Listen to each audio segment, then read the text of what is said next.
My name is Charles Kibiwot-Ngetich. I come from Laikipia West, and I'm a fresh graduate from the University of Nairobi. And let me say I come from a humble background, and I quote humble because it has been associated with the poverty so much.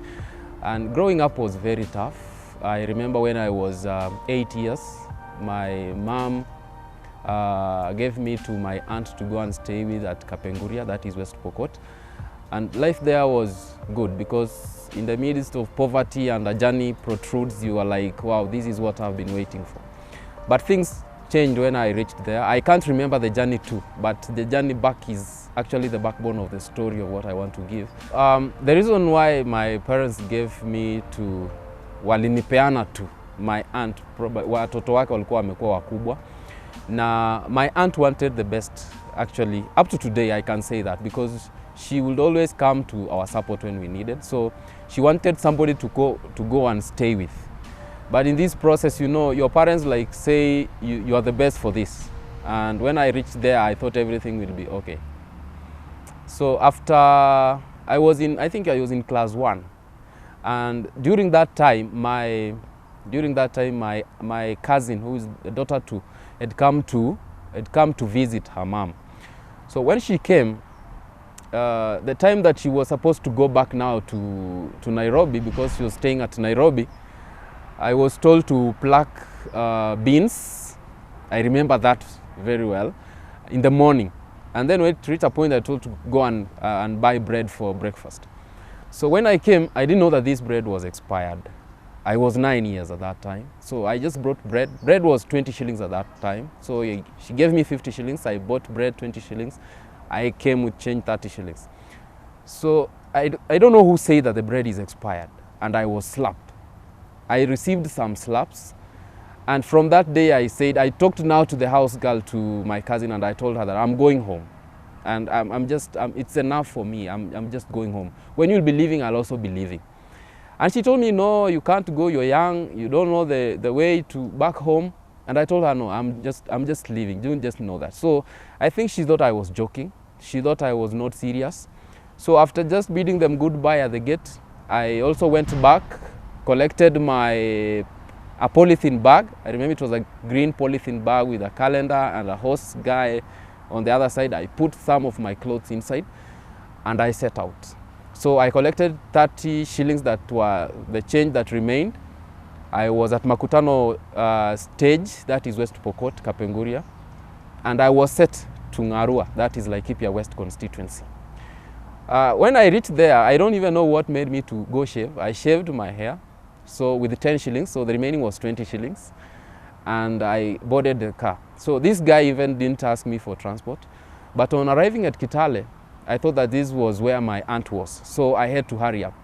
I remember boarding a vehicle and I told that out that, can you carry me to Eldoret with 20 shillings? And she said, it's okay. I sat inside and I gave him that 20 shillings. And now I reached Eldoret at around 3. So that was where now my life was like, it was dark, the darkest part of my life, because I didn't eat in the morning. It was since supper, I was feeling hungry. I don't have money. I don't know where I'm going. At around 6:30, I saw a bus, and I said that I'll get inside. So I just got inside that bus. It was Kitale coach, I remember. And I went to the back seat. Actually, if there was another room, an extra room, I would have gone inside. And I sat there, and the journey started at around 8. On the way now, this tout came and was asking for receipts to take whether you paid. And I just told them that, she asked me, where is your receipt? Ama uko na nani? I just said that, I don't know how my mind calculated. And niko na huyo mama ako hapo mbele, with that lady that is there. And she went. We arrived at Nakuru at around 10 or 11, something 10, 11, or I can't remember very well. But I remember that day there was a blackout, it was dark. And now I thought this bus was going to Nairobi direct, but I alighted at Nakuru. Na tulishuka na Amze, but I didn't see where he went. So I started walking in the streets. And I started walking for almost 15 minutes. And then there was a guy now, I had somebody call me, hey, mtoto unaenda wapi? Where are you going at this night?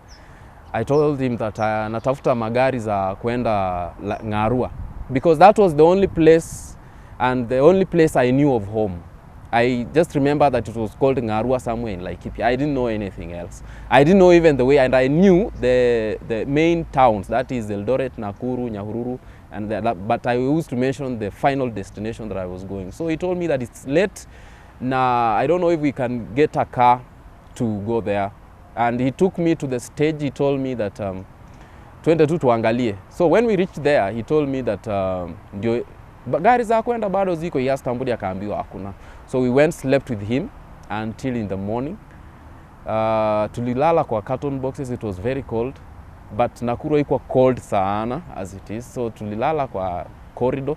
In the morning, I just started now walking in town. I didn't imagine myself that maybe I can turn into a street boy. Nah, that is not what I wanted to be.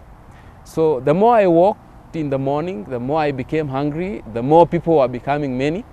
And at a point nikajipata kwa soko ya wamama. And then these women were telling me, unaenda wapi? So I had to lie.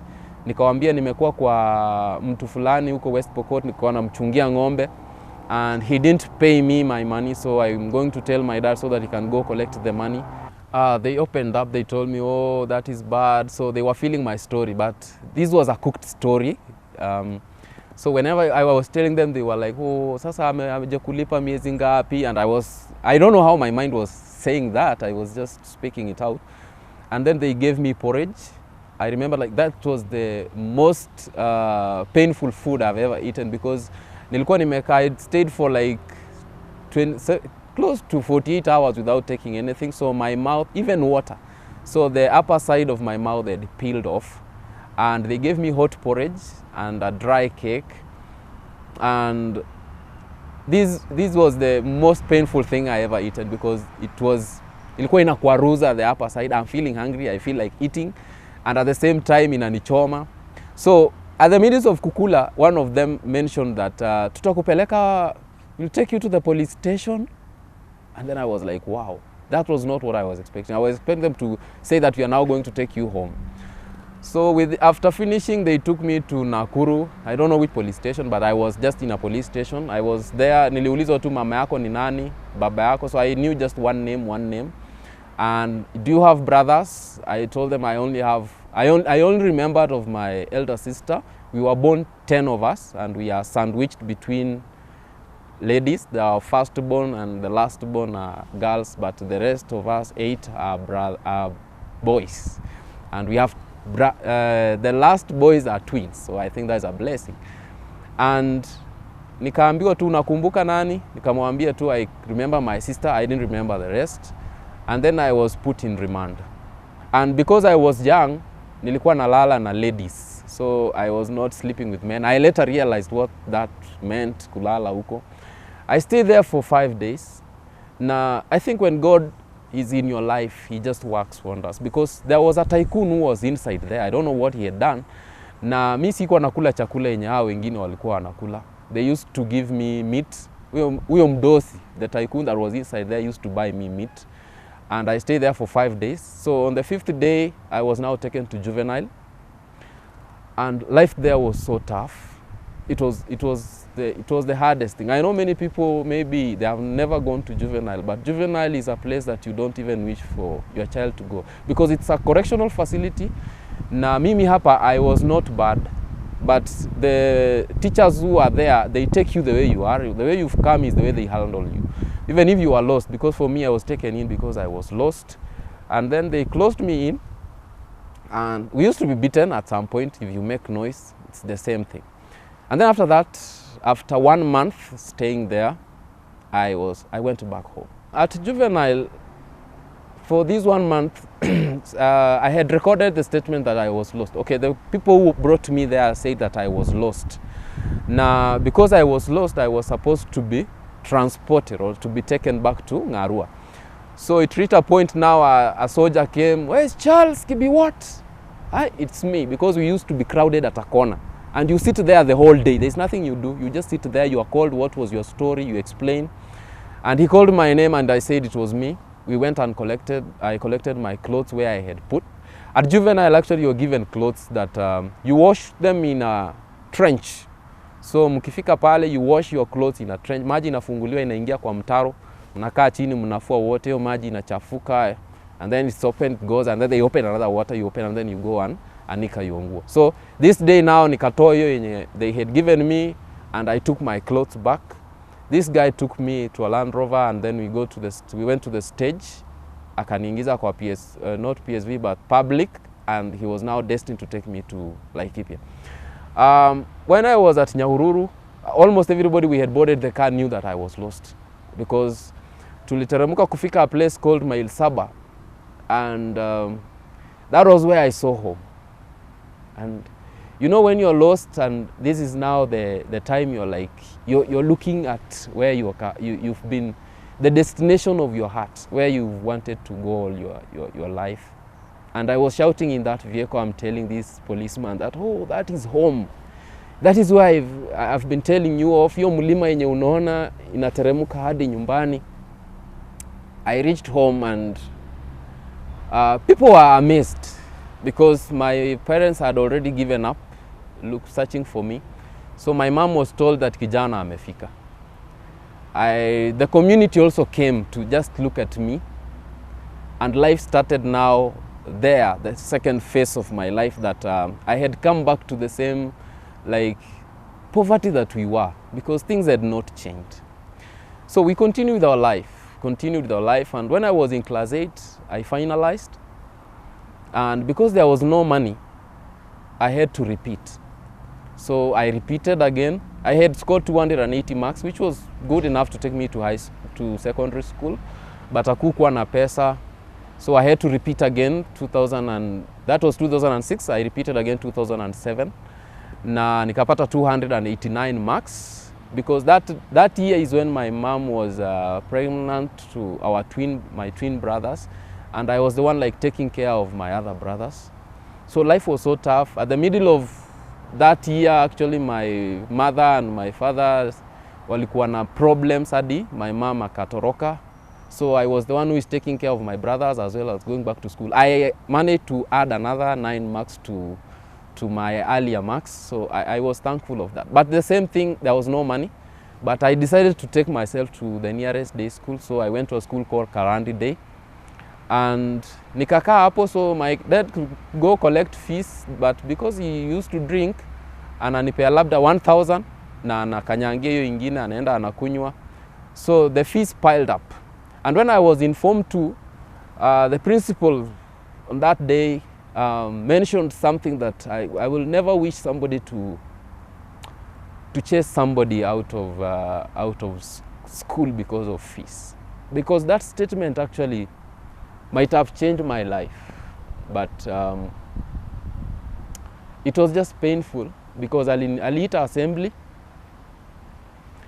and on that assembly he said that, where is this Charles Kibiwot?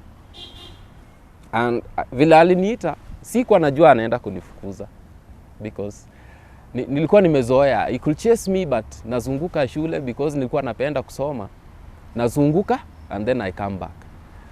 Hiyo siku sasa, I think he had known that I don't go home, because unaenda nyumbani na hakuna kitu. So akaniita, akaniambia, where is this Charles? You come here, you eat our food. Other students are paying the fees for you, and you are joyriding. You go home and bring all your parents, including your grandmother, because that was the hitting word, including your grandmother. So everybody was, when your children in a school, people perceive things different because you're still young. And when people have been mentioned that una joyride on us, it's like something. So I took my bike, because I had a bicycle, and I went. I never came to that school again. And now I left school. Nilienda sasa nikaanza kazi, vibarua nyumbani. 2009 kulikuwa na njaa in our area. There was famine. So ningeenda kibarua na lipwa 100, because it was 100 per day. Na nikichukua hiyo 100 per day, I come and buy unga, mafuta, mboga, we eat, and it's over. And so I talked to a friend of mine, alikuwa Eldoret, akanitafutia kazi kwa another lady, alikuwa anaitwa Mama Olympia, ya kufanya kazi ya nyumbani. So I went there, nilikuwa napalilia maua, naosha gari. But later my cousin now mwenye nilikuwa kwake akarealize that I'm in Eldoret. So akaniambia you should go back to school. So that was almost four years baada ya mimi kuacha shule, and he's telling me to go back to school.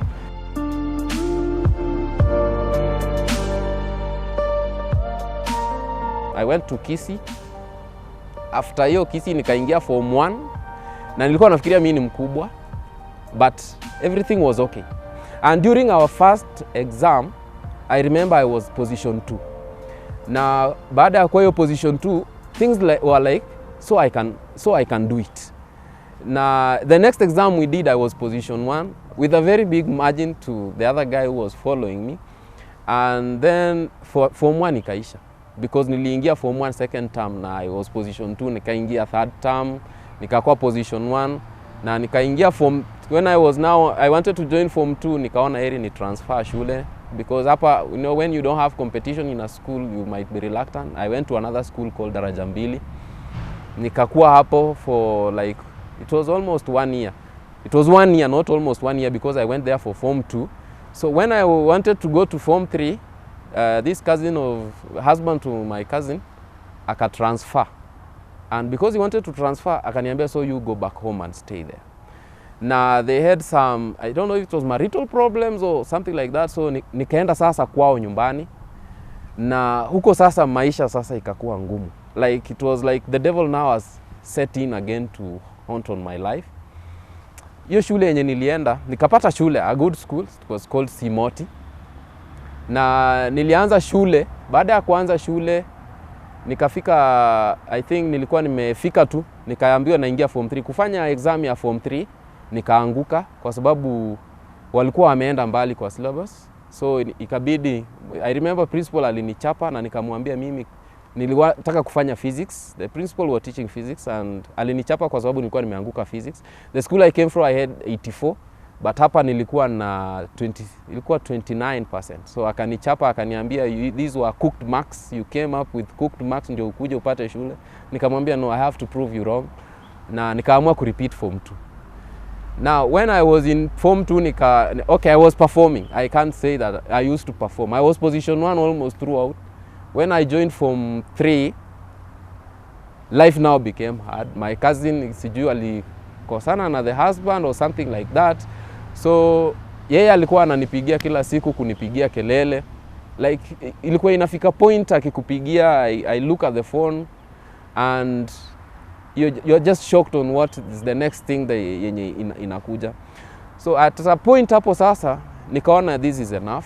I remember nilikuja kwa ofisi, cause nilikuwa nimeambia somebody that mimi nimeamua ninaacha shule. Nikaenda nikaongea na best friend teacher of mine, alikuwa anaitwa Mr. Bimbim, and when I was talking actually, haiko inanipea ruhusa ya kujicontrol. Like I was crying, na you're crying because of people even don't know why you're crying, but wewe mwenyewe ndio unaelewa shida zako. Nikaenda nikavuka a bridge that I later took a picture on that bridge and I wrote a bridge to success. So niko kwa hiyo bridge nikapiga hesabu nikasema, I think nimetoka mbali and there is no need for me to go back to that. Let me just go. I called the lady mahali nilikuwa nimefanya kazi Eldoret, nikamwambia hii maisha yangu ni hivi na hivi, and she told me come. Najua wewe ulikuwa a very hard working guy, you just come.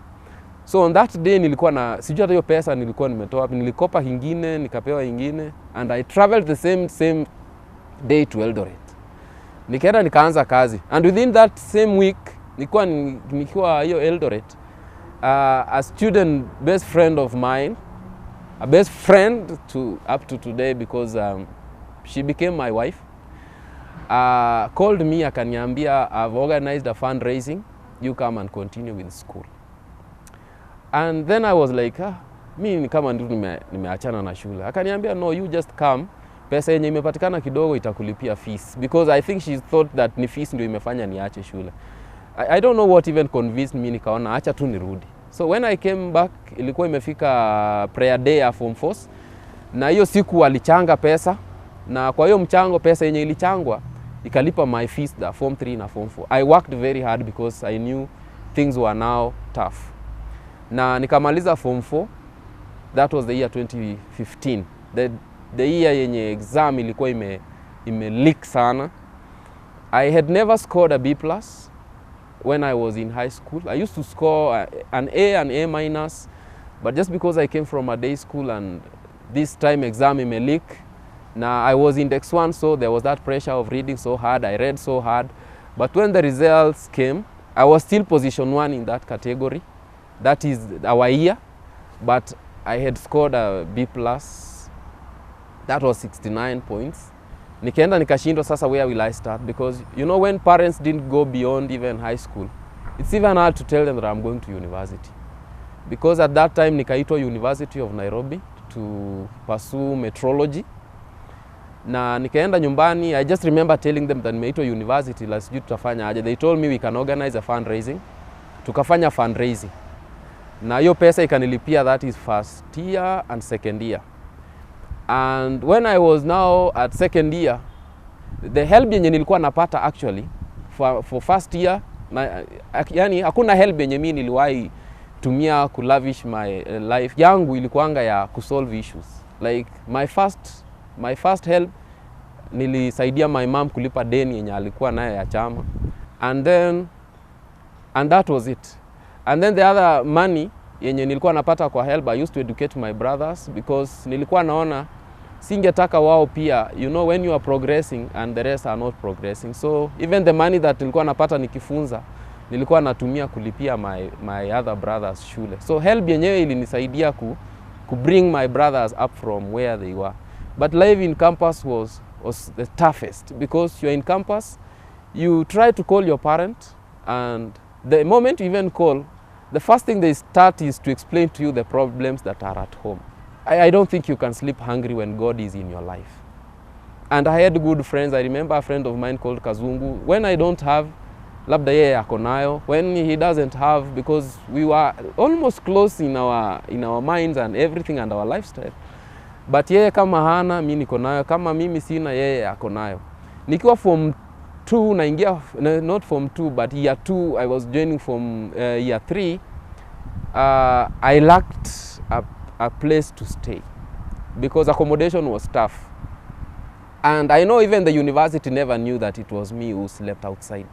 I was going through a lot because that story was all over Twitter. I had not joined Twitter. I didn't even know Twitter that time. And they were telling me, hey, kijana una trend Twitter. Ni wewe ulilala nje jana, nilikuwa nawaambia tu ni wewe. And the admin were looking for me, but I had to just stay low because maybe ningeexpeliwa ama nini. But that time I was really frustrated. You've come to Nairobi. The people you know in Nairobi are far away. Na there were a lot of things. Nilikuwa nimeenda kwa Student Welfare Authority, wamekataa kutupea room. So I just decided with what I had, because it was hard to pirate, nikalala tu kwa floor. And I don't know the guy who took pictures of me. And the next day it was really trending. Kuna scholarships yenye nilikuwa nimeapply. Unajua those things you do in campus, you don't even remember doing them. So I had applied for a scholarship. That was a Chinese scholarship. The guy who was sent now akakuja akanitafuta kwa room yangu, akaniambia wewe ndiye Charles, nikamwambia yes. Akaniambia unatafuta main campus, a room inaitwa G8, kuna scholarship ulipata. So I went to main campus and I was there. I was told that I've been selected among those who are to receive 100,000 Kenya shillings as scholarship to continue my studies. I just knelt down. I took actually the letter, but when I reached my room, because I used to pray so much that God, I don't want to, just whatever you started in my life, just finalize. Hapo sasa nilifika nikapiga magoti, and I cried like for 30 minutes. I was just feeling that there was joy, but haujui hata machozi tu inatiririka, and you're crying to yourself. And it paid my third year, my fourth year, my meals, and life now took another turn in campus because things were so hard. But I think now God had chipped in to make me now finalize. I finalized my campus this year, that is the year 2020, September. I graduated second class honors upper division. Sunday of 27th September of this year 2020, I did my homecoming. And there were so many people. I just remember my dad telling me that I've seen a great person in you. If there is somebody we can talk of humility, he's here. If there is somebody we can talk of perseverance, he's here. If there is somebody I'm seeing that one day I'll board an aeroplane because of him, he's here. And I was so happy. There were so many people who came to that nini, and I even didn't expect that. I didn't even wear a gown on that day because I didn't have money to come to Nairobi to take a gown, hire a gown and take it back home and then come back. And things started now normalizing. So I'm out of campus, and what I know is kumaliza shule, kazi sio kumaliza shule, kazi ni kutafuta kazi, because changing what you've learned to now earning from it is the hardest thing. And actually I've faced the few months that I've been outside here, life is not all that smooth. But what I believe in is that one day in this life, just as many people used to, wananiambianga that Charles will be rich one day, but here one day ndio I still ask myself, when is that one day? But I believe that God has his own time, because I look at it from where I've come, it's like more than 60 years. And I look at where I'm going, I don't know. It's just God who knows where I am headed.